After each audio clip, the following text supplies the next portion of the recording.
Morning students, 8th class. आज हम वाक्य विचार एवं वाक्य शुद्धि वाला चैप्टर पढ़ेंगे। ये मैंने आपको पहले पढ़ा दिया था, तो थोड़ा सा तो पढ़ा दिया था पहले। जैसे वाक्य की परिभाषा है, उसके तत्व है, ये पढ़ा दिए थे मैंने, है ना। और वाक्य के अंग पढ़ा दिए।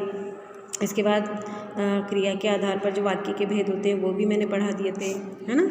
अब हम आज पढ़ेंगे अर्थ के आधार पर वाक्य के भेद। अर्थ के आधार पर वाक्य के कितने भेद होते हैं? 8 भेद होते हैं। कौन कौन से होते हैं?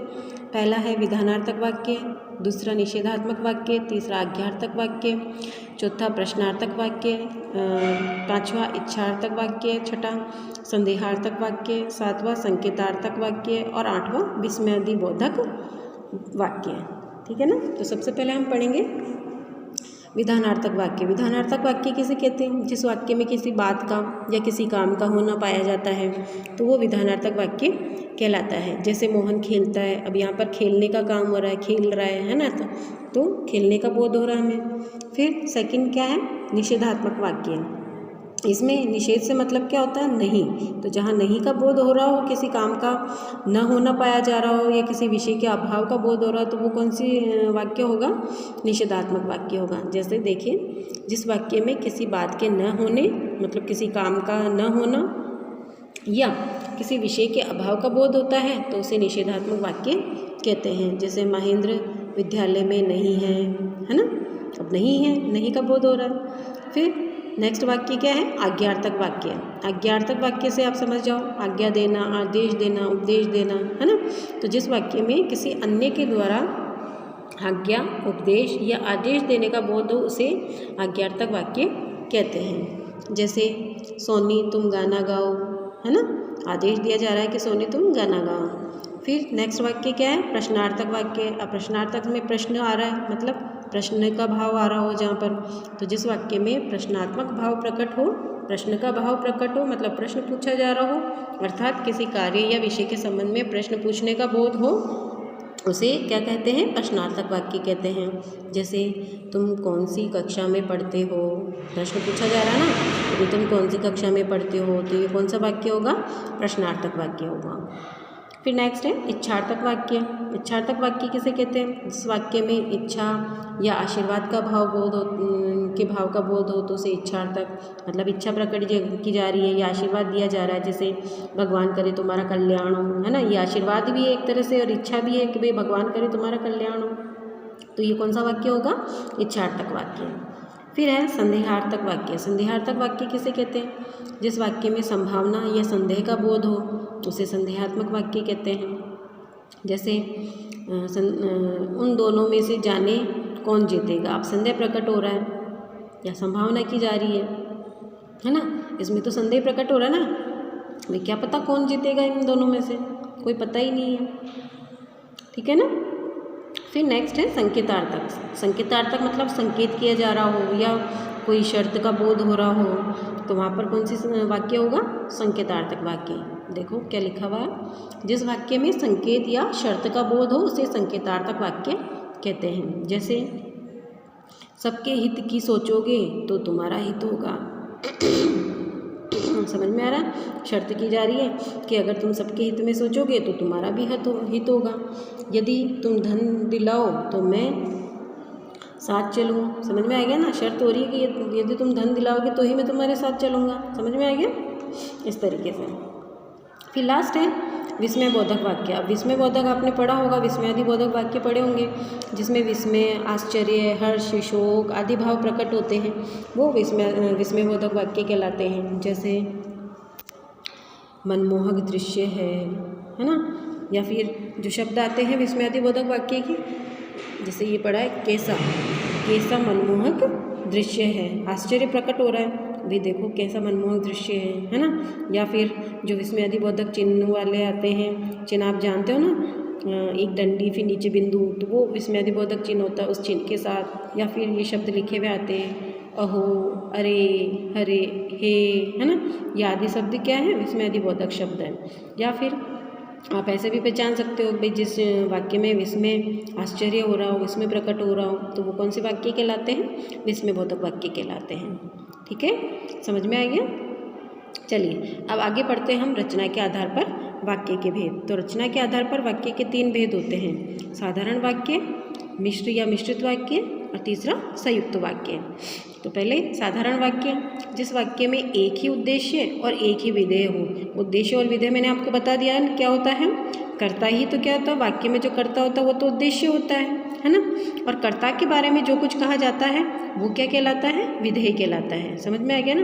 तो जिस वाक्य में एक ही उद्देश्य और एक ही विधेय हो उसे साधारण वाक्य कहते हैं। जैसे नीतू खाना बना रही है, साधारण सा सिंपल सा सेंटेंस है, तो ये कौन सा वाक्य है, साधारण वाक्य है।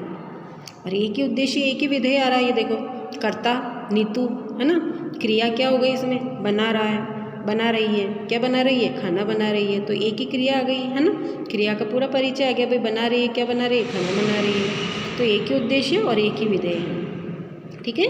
फिर है मिश्र या मिश्रित वाक्य, जिस वाक्य में एक प्रधान उपवाक्य तथा एक या एक से अधिक आश्रित उपवाक्य हो उसे मिश्र या मिश्रित वाक्य कहते हैं। जैसे भगवान महावीर स्वामी ने कहा कि अहिंसा परम धर्म है।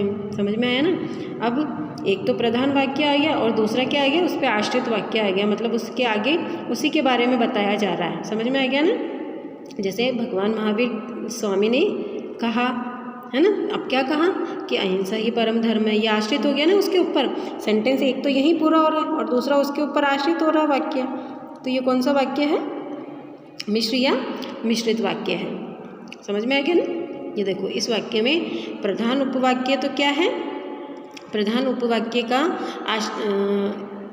इस वाक्य में प्रधान उपवाक्य तथा आश्रित उपवाक्य का निर्णय करने से पूर्व प्रधान उपवाक्य तथा आश्रित उपवाक्य की जानकारी कर लेनी चाहिए, है ना। तो प्रधान उपवाक्य तो क्या होते हैं, जो उपवाक्य प्रधान या मुख्य उद्देश्य और मुख्य विधेय से बना हो उसे प्रधान उपवाक्य कहते हैं। उक्त वाक्य में महावीर स्वामी ने कहा, ये तो प्रधान उपवाक्य हो गया, ठीक है ना। अब जिसमें महावीर स्वामी प्रधान उद्देश्य और कहा क्या है, मुख्य विधेय है ना। समझ में आ गया। फिर आश्रित क्या हो गया, अब वो क्या कह रहे हैं, भगवान महावीर स्वामी ने क्या कहा कि अहिंसा ही परम धर्म है, तो ये क्या हो गया, आश्रित उपवाक्य हो गया। समझ में आ गया।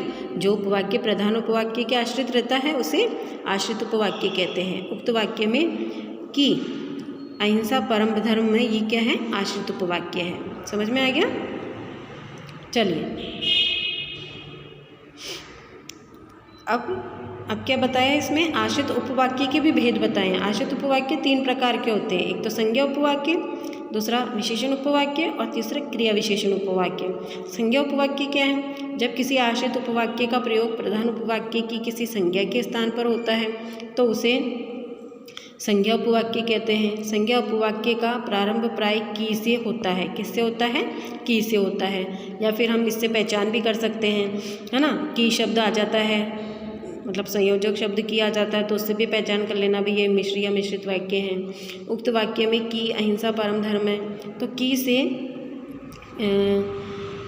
की से प्रारंभ होने के कारण संज्ञा उपवाक्य कहा जाएगा।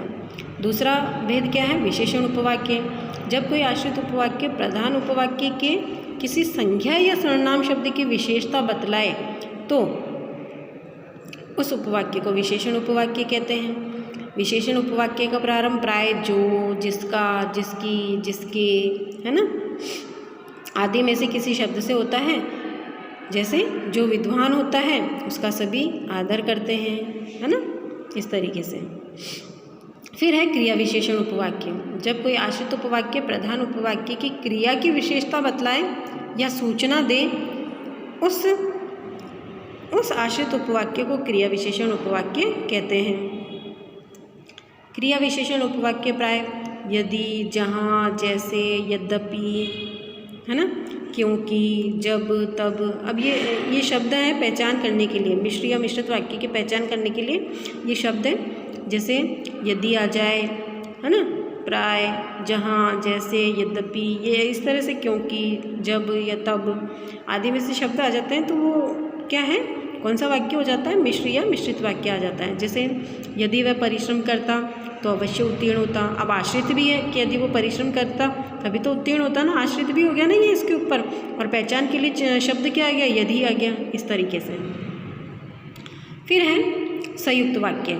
संयुक्त वाक्य किसे कहते हैं, जिस वाक्य में दो या दो से अधिक साधारण वाक्य या प्रधान उपवाक्य या समानाधिकरण उपवाक्य हो, जो किसी संयोजक या प्रधान किसी संयोजक शब्द से, अब इसमें भी शब्द दिए हुए देखो पहचान चिन्ह के लिए।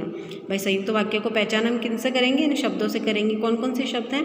तथा, एवं, या, अथवा, और, परंतु, लेकिन, किंतु, बल्कि, अतः, ये इन शब्दों से हम क्या पहचान करेंगे? भी कौन सा वाक्य है? संयुक्त वाक्य है। और मिश्र या मिश्रित वाक्य की पहचान शब्द क्या बताए थे मैंने आपको? प्राय, यदि, जहाँ, जैसे, यद्यपि, है ना, क्योंकि, जब, तब, और एक ऊपर बताया था कि, है ना, ये शब्द आ जाते हैं तो वो मिश्र या मिश्रित वाक्य। या फिर आप ऐसे पहचान करो भाई, एक तो मुख्य वाक्य होगा और उससे रिलेटेड दूसरा उस पर आश्रित होगा। समझ जाओगे ना? ठीक है, चलिए अब संयुक्त वाक्य देख रहे थे हम। तो ये शब्द जो मैंने अभी बताए ये जुड़े हों तो उसे हम क्या कहेंगे? संयुक्त वाक्य कहेंगे। जैसे रमेश आया किंतु मोहन चला गया। अब दो वाक्य आ रहे हैं, दोनों वाक्यों को जोड़ने के लिए कौन सा शब्द आ रहा है? किंतु आ रहा है। अब किंतु शब्द मैंने बताया ना आपको, भाई संयुक्त वाक्य में पहचान चिन्ह शब्द बता ही दिए, तो किंतु शब्द से हमें पहचानना है। या फिर आप ऐसे भी पहचान लो, वाक्य तो दो आएंगे, जैसे मिश्र मिश्रित में भी दो वाक्य आते हैं, लेकिन मिश्र वाक्य में एक प्रधान उपवाक्य होगा और दूसरा उस पर आश्रित होगा, मतलब उससे रिलेटेड होगा। लेकिन संयुक्त वाक्य में दोनों अलग अलग होंगे। समझ में आए? रमेश आया किंतु मोहन चला गया। अब आश्रित नहीं है ना इसके ऊपर, दूसरा वाक्य इस पर आश्रित थोड़े हैं, नहीं है ना, इस तरीके से। तो दो वाक्य आएंगे, दो या दो से अधिक वाक्य आएंगे, लेकिन वो उनसे उसके ऊपर आश्रित नहीं होगा। और पहचानने के लिए शब्द है ही किंतु, है ना, तथा, एवं, या, अथवा, और, बल्कि, अतः, है ना, परंतु, ये शब्द पहचान चिन्ह के लिए हैं। समझ में आ गया? अब समानाधिकरण उपवाक्य क्या होते हैं वो समझ लो। ऐसे उपवाक्य जो प्रधान उपवाक्य या आश्रित उपवाक्य के समान अधिकार वाला हो उसे समानाधिकरण उपवाक्य कहते हैं। ठीक है, चलिए अब वाक्य में पदों का क्रम क्या होता है। हर भाषा पदों के एक निश्चित क्रम से ही लिखी जाती है, तो इसके कुछ नियम होते हैं, ये हम कल पढ़ेंगे। ठीक है ना? आज के लिए बस इतना ही बहुत है। Okay, thank you, bye bye.